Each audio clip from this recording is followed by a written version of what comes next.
HT Smartcast.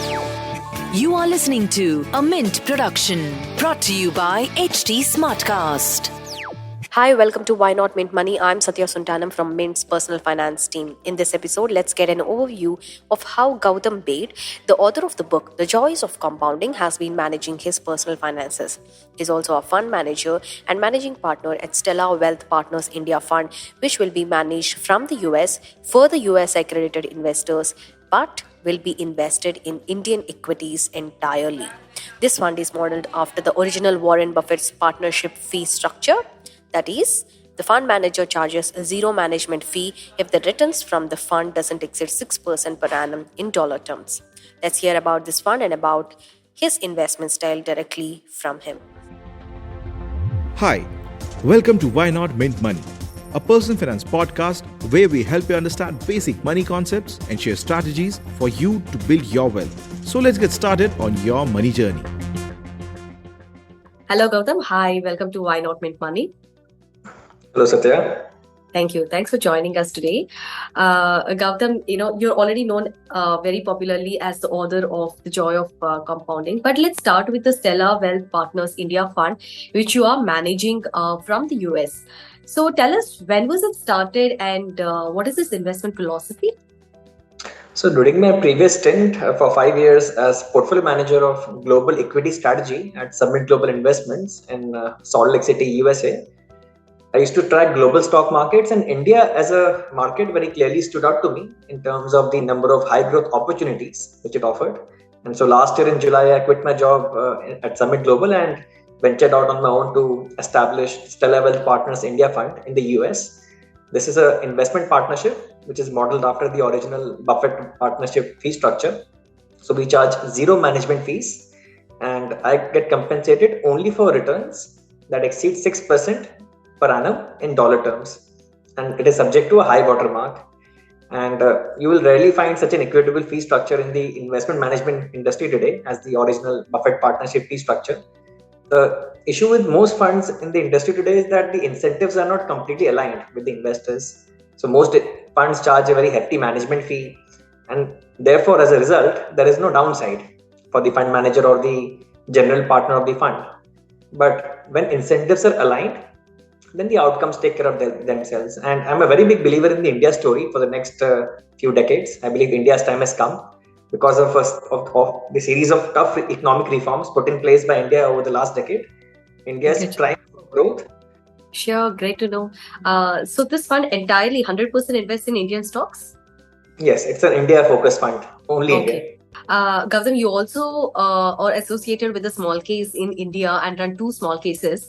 One is Stellar Wealth FlexiCap and Stellar Wealth Mega Trends. So is there any overlap between these small cases and the India fund that you are managing at Stellar Wealth Partners Fund? Yes, so around the India fund would have around 50% of the stocks in common with our small cases in India.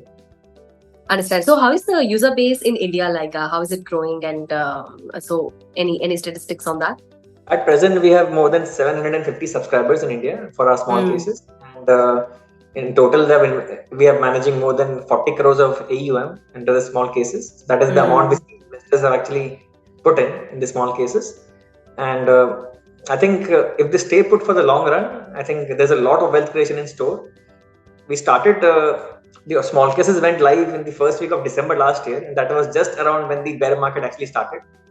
So it has been the first 6 months were difficult, but what I've realized over the last 15 years of investing in India is that as long as you're invested in a good quality portfolio, that portfolio will be the one to recover the fastest post a bear market. So at one point of time this year, the small cap index in India was down 25-30%, and even our small cases were down 20-25%. But as soon as the small cap index started recovering, now the FlexiCap small case, for example, is in the green and with more than 5% positive returns since launch. So the key is to stick to your investment philosophy, and more important, to stick with a good portfolio through all the ups and downs in the market for the long term. That is the only mantra for wealth creation. There is no other way. Sure, understand. The listeners might want to know what is the performance like, or what is the downtrend like when compared to the benchmark. So, could you tell the performance when compared to the benchmark? I know it's a very short term because it started only in December 2021, but could you give some numbers on how the performance have been for the small cap, for the small cases? I don't have the For exact both. benchmark numbers right now off the top of my head. In fact, when I launched these small cases, I was telling everyone that we follow a benchmark agnostic investing approach. For FlexiCap, since first week of December to today, in the first 10 months, it is around 6% absolute returns. The mega is still in the negative territory. It's around minus 6% since launch. Sure. Understand. So now coming to your personal finance style, I mean, how you manage your money, Gautam. So could you tell us, as per your asset allocation details that you have shared with us, 85% is invested in equity and 15% in debt. So out of this 85%, how much is in your own fund? It's my entire equity allocation. So 80% out of that 85% is in Indian equities. Rest 20% are in US stocks. So that entire 80% equity allocation will be invested in my India fund. But or you are risk taking investor or you are calculated risk taking investor. Could you what do you describe you as an investor? Well, the reason for keeping such a high allocation to equities as opposed to gold and real estate is that I just feel that because of the internal compounding feature, equities are a much more superior asset class than gold and real estate. I think as far as real estate is concerned, we are just talking right now about the investment portfolio, but I think once you have purchased a good home for self-consumption, after that, I think the bulk of the net worth should be in equities and fixed income. And the higher your risk appetite, the higher should be the proportion in equities. But here I would like to advise that if you, for any funds which you need in the next 5 years, put it into fixed income or some liquid fund. But if you, for any funds which have a duration of more than 5 years and more, I think equities are the best option for investors because they are the proven asset class to beat inflation over the long run, provided you invest in high quality businesses. For people who are living in India, when they think about investing in international funds, of course, one part is diversification. The second is if they have any financial goals which they want to, meet in that particular region, they would go for international investing. So for you are living in the US and you are investing in India. So how does that work? Could you tell us the reason behind living in the US and investing entirely in India? Getting the best of both worlds, right? You get the American infrastructure, American quality of life, and you get the capital appreciation in the world's fastest growing economy, India. So again, it boils down to passion. So since I have created the bulk of my personal net worth by investing in the Indian equity market, automatically that conviction has developed. And I'll give you an example of how this looks like in real life. So when I used to work at Summit Global Investments, I remember I used to work from 8 a.m. to 5 p.m. every day. 7 p.m. to 10 p.m. I used to work on my book, and then 10 p.m. around 9:45 p.m. is when the Indian market used to open.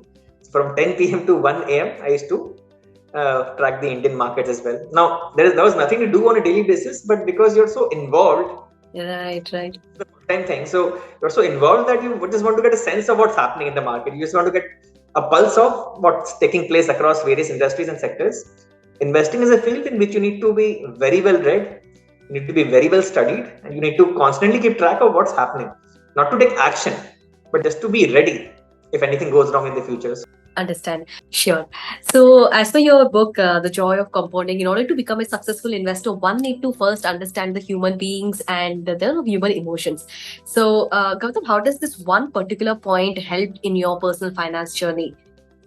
It is the most important thing I would say, because I keep telling, when I talk to investors, even I tell them the same thing, that in investing, you can only control two things: your research process and your personal behavior. And personal behavior, in my view, is far, far more important over the long run, because what will matter over your investing lifetime is how you conduct yourself during the occasional rare periods of market turbulence and market euphoria.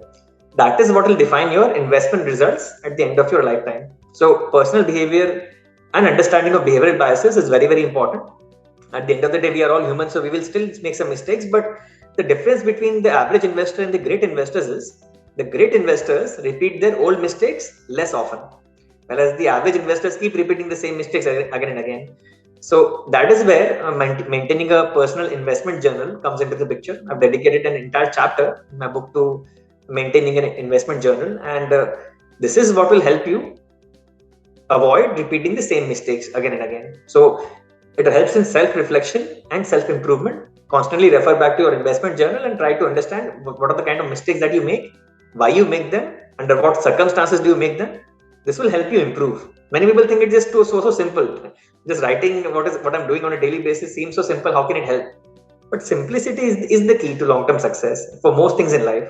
And same holds true for investing also. Just try having an investment journal. It will work wonders in improving you as an investor. Sure. I need an example here, Gautam. Could you give one example? How did this one point help you in one particular stock or one particular investment? Could you give one example here? So the maximum quantum of money that I've lost on a single stock ever in my investing journey is on a stock called Bandhan Bank, not a stock recommendation, but basically I'd fall prey to what is known as a liking bias. So I'd read the story of its promoter Chandrasekhar Ghosh in a book called Bandhan, The Making of a Bank by Tamal Bandyopadhyay.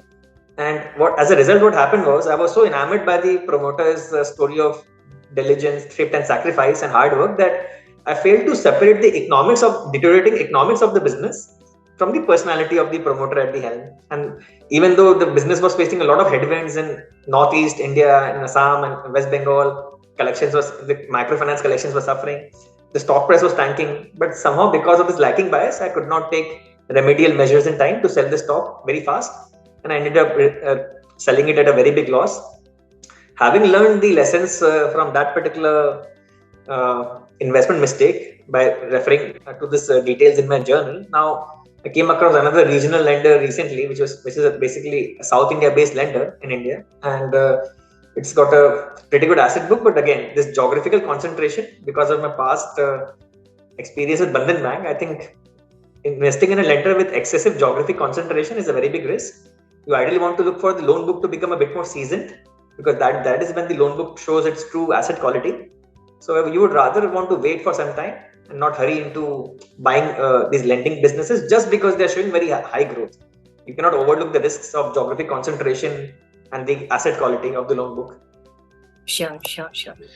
And also, you're a believer of compounding. The book is all about, the name itself says the joy of compounding. According to you, by investing a little on a periodic basis, one will be able to compound wealth in a long run. Gautam, what is your one investment which was invested regularly that has become decent returns in the long run? Could you name one investment like that? So there is this auto ancillary company which is into making bead wires for tires. And recently that became my first ever 20 bagger. Invested in that stock. What is that company? Sorry. The name of the company is Rajrathan Global Wire. Sure. It is the biggest multi-bagger till date. And I have not added more to that stock, but it just showed to me that, and again, this emphasizes the role of luck in investing. Who could have thought that you could have made a 20 bagger in a cyclical stock like a tire auto ancillary? But when you buy stocks at cheap valuations, and when you get return on capital employed expansion and earnings growth and valuation re-rating, this is what can happen. Now, there were multiple times along the journey when I felt like, selling out of the stock, booking profit. But once you have found the goose that lays the golden eggs, don't kill the goose. Stay put with it. Most people sell their winners and buy more of the losers. Do the opposite and you will make a quantum leap as an investor. Sure. You mentioned about one auto ancillary company which has been a multi-bagger in your portfolio.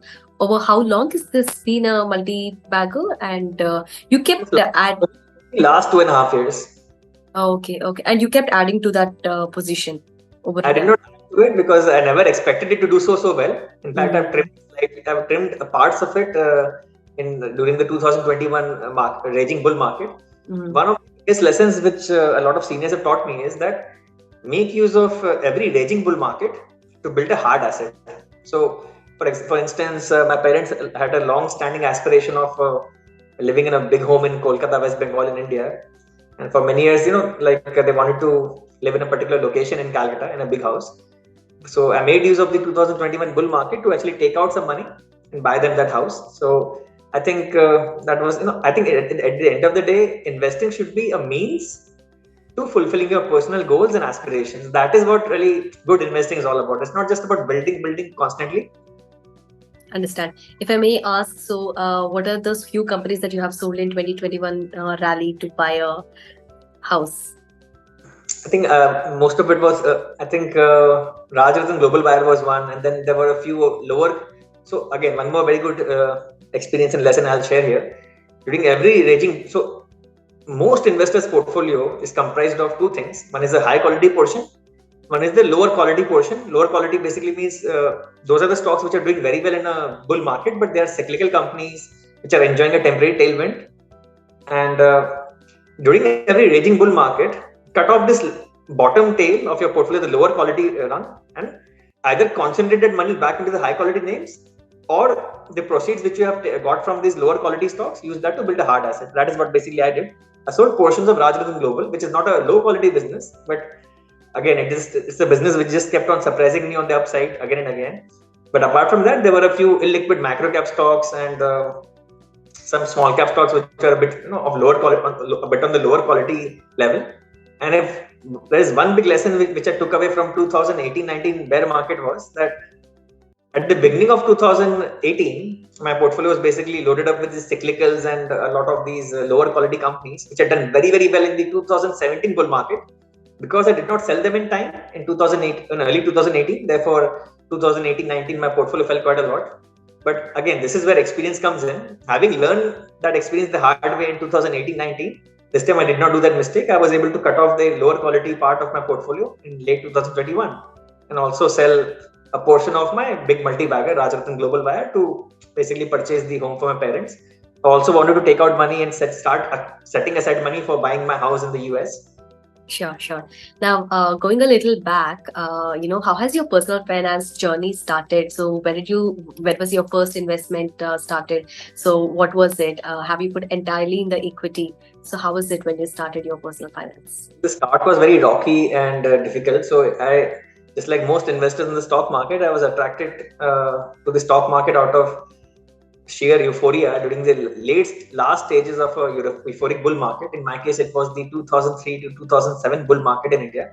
I still remember I'd invested in a mutual fund called Reliance Power Sector Mutual Fund in late 2007 and a stock named Ispat Steel in January 2008 because steel and power were the hot and fancied sectors of the time. And so I simply looked at the recent price movement in these investments, the price appreciation, without paying any heed whatsoever to their valuations or underlying business models. And recency and vividness biases are very powerful but highly costly behavioral mistakes. Both these investments crashed 70 to 80% within the first 12 to 18 months of my purchase, and I'd successfully gained admission into the stock markets by paying my admission fees. But these are the mistakes which basically serve you for life. I think as long as you are humble and grounded and you are having a learning attitude, these mistakes will be your greatest teachers, and the intrinsic value of learning from one's mistake over an investing lifetime is grossly underestimated. I think if you are willing to learn from your mistakes, you can go a very long way as an investor. And so this was my first start in equities. And as far as the other parts of personal finance is concerned, I do have term life insurance policy, and I do have a very adequate health insurance policy in America. As you know, healthcare in America is very, very expensive, so it makes a lot of sense here to have a good sizable health insurance policy. So a term life insurance policy, a health insurance policy, my portfolio of stocks, and liquid cash in the bank, which will cover comfortably the next 5 years of living expenses. It's a bit on the higher side, but having more cash in the bank gives me a lot of peaceful sleep at night, and it also helps me stay the course during any period of market turbulence. This is the value which cash has to me. In America, in checkings accounts, you get basically 0%, like I'm getting on my cash balance. But the value of this cash is not in the interest income. It's in this peace of mind and in the endurance it gives me. Because as you know, my India fund in the US charges zero management fees. So, and I don't get paid unless I deliver more than 6% returns in dollar terms. So let's assume that for the next 5 years, the India fund delivers 6% returns to my investors here. In that case, I will earn zero basically over the next 5 years. So to take care of my living expense in the US and to sleep peacefully at night, I've created this buffer through this cash balance. Great. So how has your personal finance journey and the asset allocation evolved over years? maybe you started in that bull run. So how is it now? How is your asset allocation now and then? I've been predominantly equity guy from the very beginning. So even today, almost 85% of my overall overall investment portfolio is in equities only. So 80% in Indian stocks and 20% in US stocks. The rest 15% is in the cash which I have in my checkings account here in the US. Simple. And apart from this, I have this term life insurance cover and the health insurance cover. I think that's broadly covers most of my personal needs. So investing strategies, investing philosophy and investing strategy is something which takes a long time to develop. Today I have a very clearly defined investment philosophy, which is made up of long-term structural trends and variant perception. But to arrive at this particular investment philosophy has taken me more than a decade of investing. In fact, this was formed just probably in the last 2 years. Before that, it was very random. There was no structure to my portfolio or structure to my investing strategy. But now I have a very clearly buttoned down, clearly defined investment philosophy in place. It's more of a core satellite portfolio approach, where the core is of high quality businesses and the satellite is of the shorter term tactical opportunities. But it has taken a lot of time. It didn't happen in 2015. It probably took place in the last 2 years specifically. So, how has your investment strategy changed, or has it remained the same when you're investing for yourself and when you started investing for others as well, managing the money for others? Very good question, and huge difference again. So I keep telling this in my talks as well, that managing a personal portfolio is very, very different from managing a public fund or advising people on their public portfolios. Because when you're managing public money, the focus is first and foremost on quality above all else and liquidity. When you're managing a personal portfolio, even for this illiquid stocks, you can basically buy, you can buy, sell, and enter, exit very easily. But when you're managing a public fund or a public portfolio, then that time you have to take the average trading volumes into account. You cannot just buy illiquid stocks because the impact cost will be too high. For example, if I have got 750 plus subscribers in my small case today, I cannot just recommend any illiquid macro cap stock because that stock will just keep hitting circuit after circuit to the detriment of all the investors who buy it at higher prices. So quality of the business, quality of the management, and liquidity of the stock, these three things you have to consider a lot when you're managing public money. But when you're managing a personal portfolio, you can actually even take a bit more higher risk on the quality curve and the liquidity curve and still get away with it because the size is very, very small. Sure. So let's get your quick views on the other asset classes. So what's your view on the debt as an asset class? I think for people who have got less than 5 years time horizon, that's the best asset class to invest in. And some good quality debt funds and liquid funds are available. So if you have short-term needs, anything for me less than 5 years, I consider short-term. So anything less than 5 years, you should have it in debt ideally or fixed deposits. Why not gold? Why don't you have any exposure to the gold?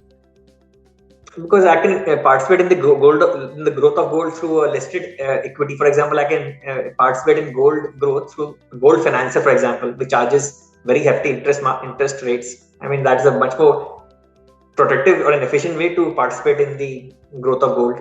Because the more growth gold shows, these guys will grow much more faster. Sure. So you already answered about your insurance and the emergency funds. So Gautam, what are your financial goals going ahead? I think broadly the financial goals have been covered. The only thing remaining is now to buy my house in the US. So once my wife comes over here, that's probably the last thing remaining. And after that, obviously, this investment which I'm putting into this India fund, that will obviously grow over time. So that will be more than sufficient to take care of all the future needs, like for example, children's education or children's marriage, etc. So that is where equity as an asset class is so great. I mean, for your long-term needs, like your retirement, your children's education, if you want to send your kids overseas or abroad for education, if you want to do a very good scale wedding for them, I think that is where equity as an asset class really shines and stands out among all the other asset classes. So for long-term big life goals, invest in equities. And for shorter term liquidity needs, invest in debt and fixed deposits. Sure. My last question, Gautam. So what are the book recommendations that you would suggest to our readers and the listeners as well? So I'll recommend 3 investing books and 3 non-investing books. For the investing books, I would recommend Terry Smith's Investing for Growth, which taught me how to invest in high quality businesses for the long term.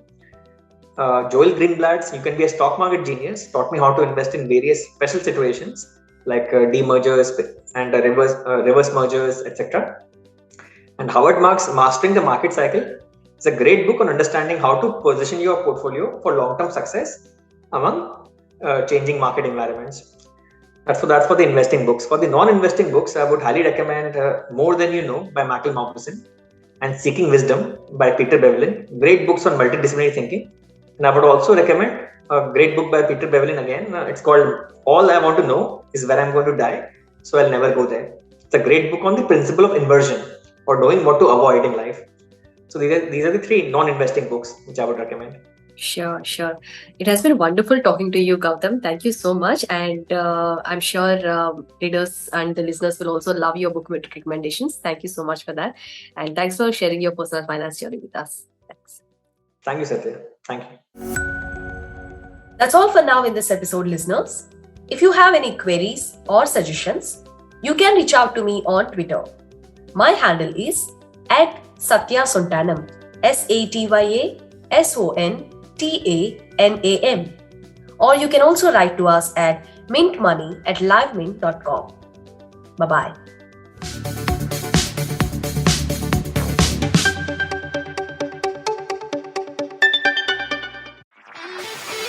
This was a Mint production brought to you by HT Smartcast. HT Smartcast.